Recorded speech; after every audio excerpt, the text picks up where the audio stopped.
कहते हैं कुछ सड़कें श्रापित होती हैं और अगर आप उन्हें गलत वक्त पर पार कर लें तो घर तो लौट आते हैं, लेकिन अकेले नहीं। ये कहानी है दिल्ली कैंटोनमेंट की, भारत का एक सुरक्षित और सैन्य इलाका। लेकिन देर रात गाड़ी चलाने वालों से पूछो तो वो बताएंगे कि एक सड़क है वहां जिसे आधी रात के बाद कोई पार नहीं करता। वो घना जंगल जहां पेड़ एक दूसरे से फुसफुसाते लगते हैं और खामोशी असल में खामोश नहीं होती।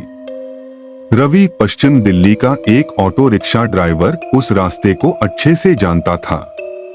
दर्जनों बार वो वहां से गुजरा था, लेकिन 2017 की गर्मियों की एक रात जब वो धौला कुआं से एक सवारी लेकर चला, तब कुछ ऐसा हुआ जिसे वो कभी भूल नहीं पाया।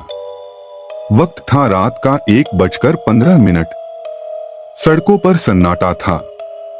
चांद की हल्की रोशनी पेड़ों की टहनियों से छनकर गिर रही थी। रवि धीरे धीरे ऑटो चला रहा था। तभी उसे एहसास हुआ कि हवा कुछ ज्यादा ही ठंडी है। गर्मी के मौसम में इतनी ठंडी हवा। फिर उसने उसे देखा।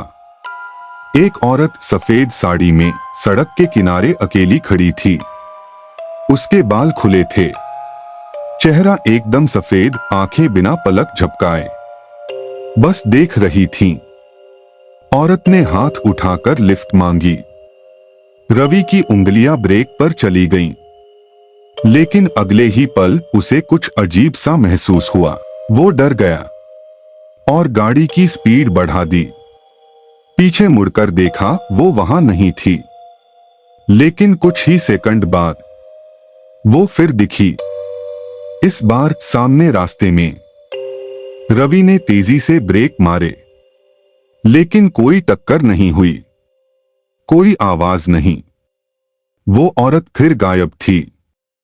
डर के मारे उसने पीछे बैठे पैसेंजर से बात करनी चाहिए, लेकिन लड़का हेडफोन लगाए बैठा था, उसे कुछ पता ही नहीं चला।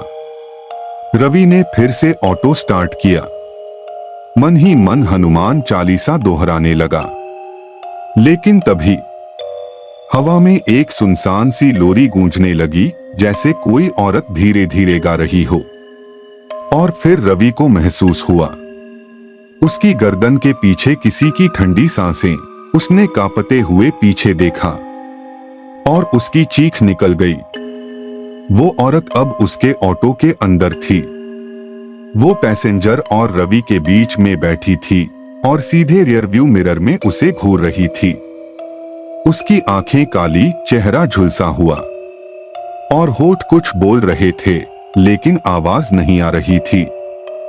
रवि ने चिल्लाते हुए ऑटो घुमा दिया। गाड़ी फिसलकर पेड़ से टकरा गई।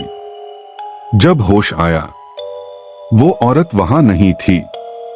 पीछे बैठा लड़का घायल था, लेकिन होश में। रवि, उसने उस रात के बाद कभी उस रास्ते से गाड़ी नहीं चलाई। आज भी रवि कहता है कि कभी कभी उसे वही लोरी सुनाई देती है जब रात ज्यादा चुप होती है। कुछ लोगों का मानना है कि वो औरत एक दुल्हन थी जो अपनी शादी में जाते वक्त कार एक्सीडेंट में मर गई थी। कुछ कहते हैं उसे किसी ने मारकर जंगल में फेंक दिया और उसकी आत्मा अब भी मदद मांगती है। लेकिन सच क्या है, कोई नहीं जानता। बस इतना कि अब वहां कोई नहीं रुकता। और वीडियो देखने के लिए कृपया सब्सक्राइब करना न भूलें।